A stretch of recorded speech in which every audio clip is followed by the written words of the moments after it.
masaya, pagkat sadyang wala kang magawa. Nagsasayang ng bawat oras sa wala. Hala, na-search mo ng lahat sa internet, naubos na ang load sa kakatext. Naghihintay ka lang na may makukulit ulit. Dito, magbiyahe na kami papunta Ginapatan Albay. Hindi ko alam kung saan to kasi hindi pa ako nakakapabiyahe papunta Ginapatan. Kasama ko nga pala dito lolo ko, din mga kapatid ng lolo ko at mga pinsan ko. Sama-sama kami papunta ng Ginapatan Albay. Nasa biyahe pa din kami. Ang haba kasi ng biyahe, 3 oras bago makarating sa Ginapatan Albay. 3 oras din kami nakaupo.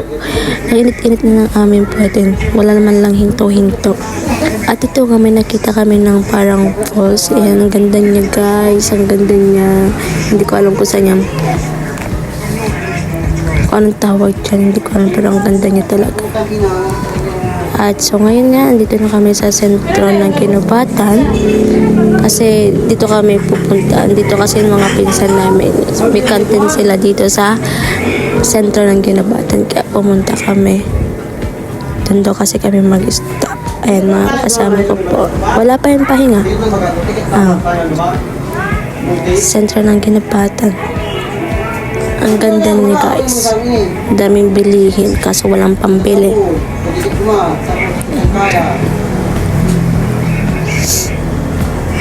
At ito nga may nakita kami dito mangga. Ang sarap nga. 10 pesos 1/4 kilo. 10 pesos lang yan guys. Kaso hinog na. Ito nga nag-okay na yung pinsan ko. Kasi wala siyang dalang damit. Ito pinuntahan namin dito yung Volcan kasi kitang-kita dito. Ayun no. Kitang-kita na oh. Kitang-kita na siya kasi bawal siya puntahan kasi alert dyan yung Volcan. Kaya bawal puntahan. Ganda niya oh. Hindi lang siya masyadong makita. Look guys. Sorry sa boses ko medyo paas. At dito nga nilapitan may konti yung yung Volcan para makita naman konti. Ayun. Dami kasi ng dampo kaya hindi makita masyado. Pero doon sa bahay ng pinsan ko kitang-kita yun. Kaso mahamog. Mamaya papakita ko sa inyo. Kapag umaga to kitang-kita daw yun.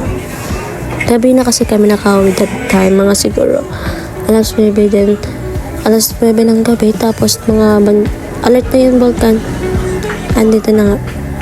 Pakita ko sa inyo. 5 AM to. Ayun na nga siya guys. So, kakagising ko lang dyan. Ginising ako ng umaga. Ang ganda niya guys. Ang layo nga lang. Ayan. Hanggang dito na lang. Bye bye. Thank you.